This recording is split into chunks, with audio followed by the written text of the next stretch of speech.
Maintenant, je vais vous parler d'une histoire d'amour. Ça va faire du bien, un moment justement de ce forum qui a débuté hier matin. Une histoire d'amour par quelqu'un qui est passionné par le monde, passionné par les hommes et les femmes, passionné par la France. Et ils vont être deux à parler d'un magnifique projet. C'est un coup de cœur que souhaitait justement adresser la tribune. J'accueille ici Yann Arthus Bertrand et Mickaël Pithiot.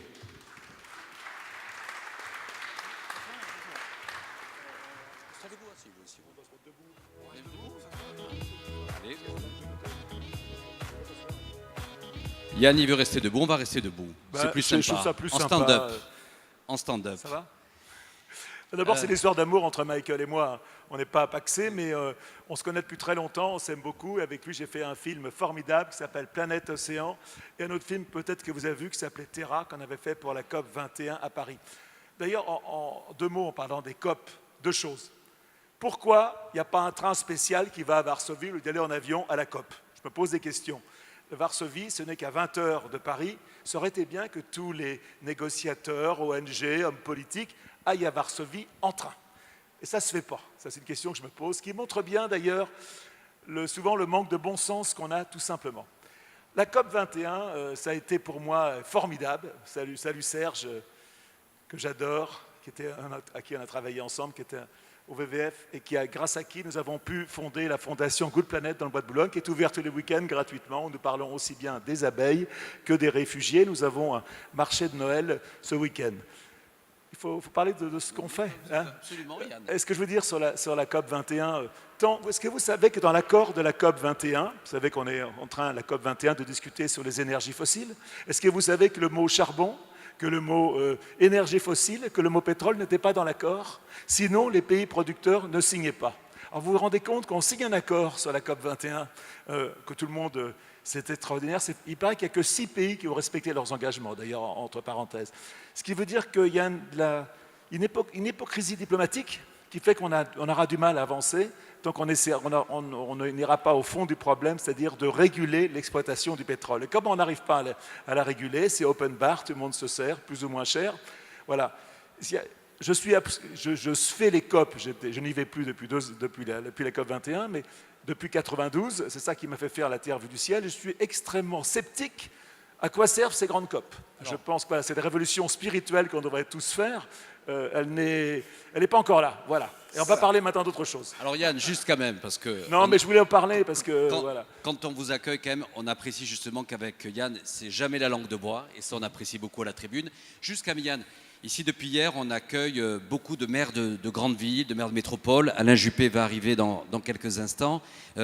Est-ce que pour vous, selon vous, est-ce qu'aujourd'hui, pour combattre et être au cœur de ce combat du climat, est-ce que l'échelle aujourd'hui des métropoles est plus pertinente que l'échelle des États? C'est beaucoup plus facile pour une ville d'avoir des bus électriques que l'imposer à un niveau gouvernemental. Bien sûr que les maires peuvent décider d'avoir des cantines bio dans les scolaires. C'est eux qui ont la clé, en fin de compte, bien évidemment. Voilà, bien sûr. Je pense que... On parle de notre projet. Donc si vous boudez les COP, demain vous serez président dans les COP des villes et les COP des métropoles. Non, mais ça fait... Vous savez, alors je vais vous dire, j'ai 72 ans. Depuis 20 ans, je m'intéresse à l'écologie. Je ne les fais pas, t'es gentil Serge. Depuis 20 ans, je m'intéresse à l'écologie et à l'environnement. Quand je vois ce qui est en train de se passer devant moi, je suis atterré. Quand vous avez le rapport du WWF qui vous explique qu'en 40 ans, on a perdu 60% du vivant, c'est quand même c'est dramatique. Quand vous lisez, excusez-moi, quand vous lisez l'appel des 15 000 scientifiques qui était la une du Monde en janvier dernier, et qu'on parle de la 6e extinction sur Terre, on parle de la mort de nos petits-enfants, nos arrière-petits-enfants. Ce n'est pas quelque chose que je peux prendre avec légèreté. Je suis un combattant, je me combattrai jusqu'au bout, mais sincèrement, j'essaye de trouver d'autres solutions que ces grandes réunions qui servent, parce qu'on en parle, et je crois que les politiques font leur boulot, mais c'est la révolution spirituelle qu'on devrait tous faire, et qu'on n'a pas encore fait. Et c'est au niveau mondial. Et cette espèce de religion de la croissance qui nous fait vivre, on vit tous ici de la croissance, tous, Mais cette croissance n'est pas bon pour l'environnement. Et pourtant, on en vit tous. Donc, on n'a pas trouvé d'autre système. On continue exactement comme avant. Moi, j'ai fait dire Al Gore à l'Assemblée nationale. J'ai projeté le film. Hein, tu t'en souviens? On a projeté le film. Je croyais que le monde allait changer. Et en fin de compte, on n'a rien changé sur le fond. Et c'est vrai que je suis un écolo un peu perdu devant les solutions qu'on n'arrive pas à trouver. Et la solution, elle sera très spirituelle. En tout cas, j'ai vu que tu avais acheté les bouquins qu'on a fait avec le pape. On va voilà, dire deux mots avant le documentaire, mais tout à l'heure, il va y avoir le palmarès des Smart Cities et je souhaite la bienvenue à Antoine Frérot du groupe Veolia qui vient de nous rejoindre. Mais tous les lauréats et tous les remettants auront cet ouvrage de Yann Arthus-Bertrand. Non, ce n'est pas l'ouvrage de Yann Arthus-Bertrand. C'est l'encyclique formidable qu'a fait le pape par la COP 21, qui est un texte révolutionnaire, véritablement, sur l'environnement. Il parle de notre insouciance joyeuse, des petits gestes quotidiens qui ne changent pas le monde, et qui parle de la dignité humaine. Et ben, il parle de... Ce discours du pape, ça vous a marqué, en tout cas. Moi, je ne suis pas croyant, mais c'est un pape formidable. Voilà. Donc, je suis ravi d'avoir fait ce... Et c'est au profit d'un orphelinat dont on s'occupe, que connaît Serge, à Brazzaville, voilà, pour une sœur qui recueille des autistes dans la rue. Voilà, donc, voilà. Bienvenue à Serge. On est venu ici parler surtout d'un film qu'on va faire ensemble. Alors justement, la Tribune a eu un coup de cœur, vous le savez, la Tribune c'est le média économique dans les territoires. Et il y a une belle histoire d'amour, un projet. Déjà, je le dis parce que je suis certain que parmi vous, certains ont vu l'Algérie vue du ciel, Maroc vue du ciel. Et c'est vous deux, c'est déjà, on va dire, un tandem qui a bien fonctionné. Je crois que vous avez fait 5 documentaires ensemble. Oui. Et là, un coup de cœur pour votre projet, Horizon 2020, une histoire d'amour pour la France et pour les Français. Voilà, alors, l'idée, c'est de faire... C'est un jour, quelqu'un qui dirige Disney m'appelle, et Disney est aujourd'hui devenu le plus grand distributeur au monde. Hein. C'est quelqu'un de très important, puisque c'est vraiment devenu le premier majeur. Et il me dit, on aimerait bien que tu fasses un film sur la France, sur la nature en France. Je dis, moi, c'est pas vraiment mon truc. On se parle et je raccroche. Et 3 jours après, je les rappelle, je dis, écoute, moi, j'aimerais bien faire un film sur un pays que j'adore et que souvent je ne comprends plus. Un pays où les Allemands disent être heureux comme Dieu en France. C'est une expression que j'adore. Avec un pays avec des paysages incroyables, avec un terroir inouï, avec des gens extraordinaires, avec des gens que j'aime. C'est un pays que j'aime profondément. Et puis avec des choses qui... je ne comprends pas pourquoi un paysan se suicide tous les 3 jours, pourquoi les infirmières, les instituteurs sont les plus bas salaires. Voilà, il y a des choses qui me... Pourquoi c'est impossible pour un étudiant de se loger à Paris. C'est des choses qui... Voilà, il y a un peu 2 France différentes. Et avec Michael, qui a travaillé plus que moi, parce que moi je suis en train de finir mon film sur les femmes en ce moment, on va commencer ce tournage de ce film, qui est un film cinéma, qui s'appelle France, une histoire d'amour, et il va vous en parler un peu plus. En tout cas, je suis ravi de commencer ce projet, et je trouve que c'est un projet important, puis surtout c'est un projet que je porte dans mon ventre, quoi, à l'intérieur. On le sent bien, Yann. Oui, alors je ne sais pas trop ce que je vais pouvoir vous dire après tout ça, parce qu'on a quand même abordé un certain nombre de sujets, mais bon, c'est... Mickaël, est-ce que France, parce que le sujet de la fracture territoriale est un sujet qu'on suit assez bien au sein de la Tribune. Bien sûr. Est-ce que ça serait un élément aussi, on a échangé au téléphone, vous allez être sur un film où on va voir beaucoup de Français. Certes, la France aura une place importante, mais l'esprit... On travaille avec la PQR, toute la PQR. Avec toute la presse quotidienne et régionale. Cette fracture territoriale, elle va certainement être visible dans votre documentaire. Oui, alors je crois que d'abord, ce qu'il faut savoir, c'est que c'est un film qui est aujourd'hui en réflexion entre Yann et moi. C'est un processus un peu long. Il y a plein d'idées. Pour préparer ça, on fait une grande enquête à travers toute la France avec 1000 interviews aidées par la presse quotidienne régionale. Donc on distribue ça sur toutes les régions. On aborde tous les sujets. On aborde toutes les catégories d'âge, professionnels, etc. Et l'enjeu, ce n'est pas de faire une thèse sur la France et les Français, c'est de savoir finalement comment on vit, comment on est français aujourd'hui, en 2018, en 2019, qu'est-ce qu'on ressent, qu'est-ce qu'on aime, qu'est-ce qu'on n'aime pas, enfin voilà. Donc c'est une première enquête qui sert de base pour nous à l'écriture de ce film. La deuxième chose qu'il faut savoir, c'est que c'est un film d'amour, c'est un mot qui peut paraître un peu niais finalement. Non. Je crois que c'est le point commun sur les 5 films que l'on a fait ensemble, Yann et moi.